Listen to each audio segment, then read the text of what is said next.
यहाँ जिले में आई बाढ़ में अपने पीछे बर्बादी के निशान छोड़ के चली गई है। बताते चले कि गांव उजड़ गए हैं, किसानों की फसल चौपट हो गई है, तो पुल पुलिया सब कुछ पानी में तिनकों की तरह बह गया है। यहां से गुजरने वाली सिंध नदी ने इस बार किसानों को बड़ी चोट पहुंचाई है, तो प्रशासन की टीम बाढ़ प्रभावित इलाकों की मॉनिटरिंग कर रही है। राहत और बचाव का काम जारी है। दिल्ली से केंद्रीय मंत्री ज्योतिरादित्य सिंधिया ने भी बाढ़ प्रभावितों को जल्द से जल्द मुआवजा देने के निर्देश दिए हैं।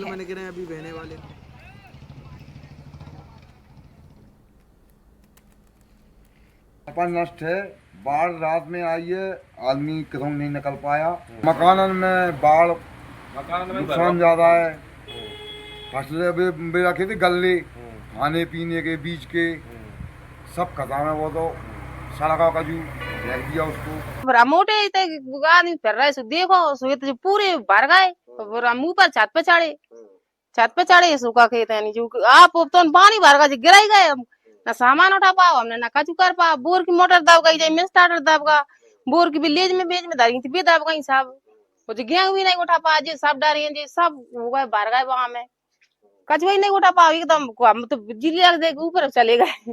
देखते देखते इतनी जल्दी बाढ़ आई, इतनी जल्दी नदी बढ़ी कि लोग बाहर घर से नहीं निकल पाए अपने। और 12 बजे स्टार्ट हुई, शाम के 4 बजे तक तो सब में बाढ़ हो चुकी थी।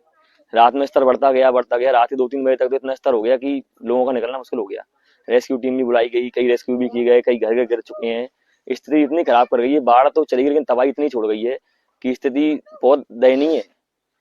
प्रशासन लगा हुआ है। आदरणीय जो हमारे केंद्रीय मंत्री जो सिंधिया जी हैं, वो उसी दिन से पूरी मॉनिटरिंग कर रहे हैं। पूरी उन्होंने वहां से टीमें भी भेजी थी ताकि लोगों को रेस्क्यू कर सकें।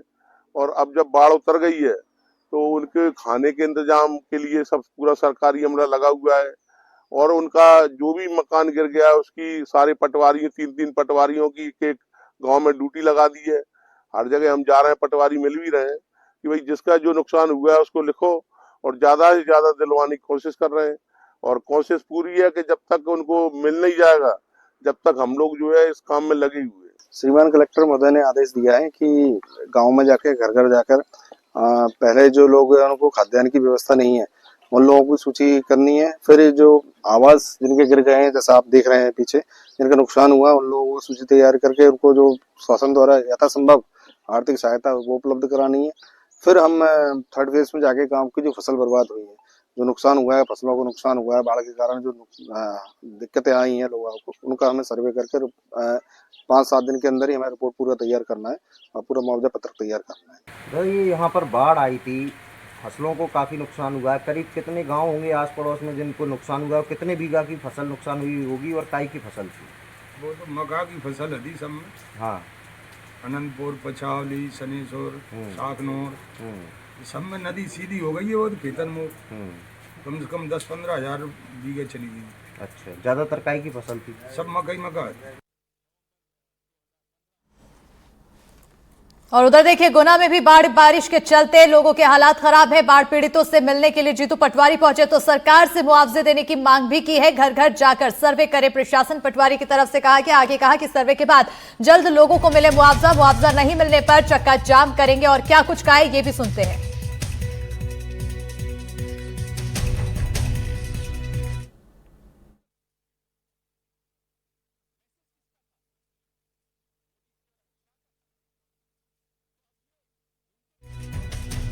प्रशासन की घटना के बाद जो बेरुखी है उसकी भी जितनी निंदा की जाए कम है। न प्रभारी मंत्री को 2 दिन पहले आना था, वो भी शायद मेरे दौरे बनने के बाद उनका भी नींद खुली है।